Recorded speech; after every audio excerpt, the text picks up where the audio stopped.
your iron stance. So go ahead and grab a golf club or an alignment stick. What I'd like you to do, bring your toes up to the alignment stick with your feet shoulders width apart and your feet pointed out about a 30-degree angle.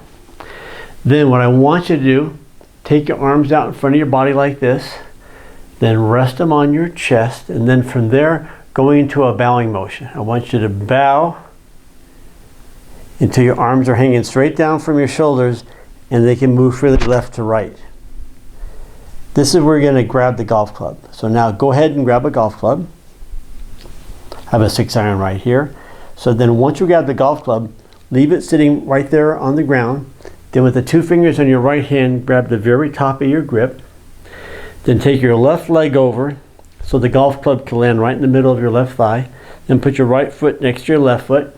Stand up nice and straight, then put your left hand on your thigh, standing up straight, and then lean the club against your thigh and see where it rests in relation to your left hand. Now for me, it rests just below my left thumb, so that's my landmark. So I want you to remember your landmark. Now, grab a golf ball, put the club right behind the golf ball, and grab the club with the 2 fingers here, then creep up to the golf ball until you feel the top of your club, and in my case it's just below my left thumb, that's my landmark. Then once you're there, turn your left hand out like this, then go into a bowing motion. Bow until you grab the golf club. Don't want you to squat, want to bow down, grab the club, then bring your right hand across. I want the right hand to come this way. I don't want to reach around because we want to keep our shoulders parallel with the line of flight. So when you bring your right hand here, you just tilt your shoulders slightly up. That way you can do it without turning your shoulders to the left. Then step left, step right. So the club's right in the middle of your stance. Your feet are shoulders width apart and your feet are pointed out at a 30-degree angle. Then I want you to bend your knees slightly towards the camera, then slightly in, and then take your hips and go a slight lateral motion towards the hole. That's how I'd like you to address the iron. Now looking down the fairway, I'm going to put the club face right behind the golf ball.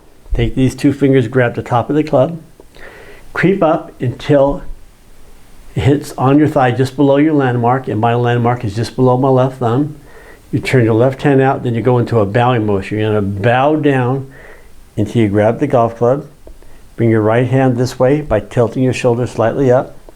Step left, step right. Feet are shoulders width apart. Feet are pointed out at a 30-degree angle. Bend your knees that way, then bend towards each other. Then take your hips, slight little lateral motion towards the hole. That's your iron setup. So each and every time you address a shot with your iron, that's the routine I want you to use. Now that was with my 6-iron.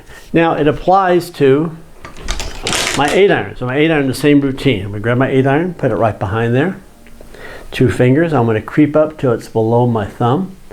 Turn my hand out, bow, bring my right hand across, step left to right. There's my 8-iron stance. Then go ahead and grab my 4-iron. It's the same routine. Take my 4-iron, put it right behind here. 2 fingers up here, creep up below my thumb, turn my hand out, bow down, bring my right hand across by tilting my shoulders, step left, step right, bend my knees towards the camera, in towards each other, slight little lateral motion in my hips.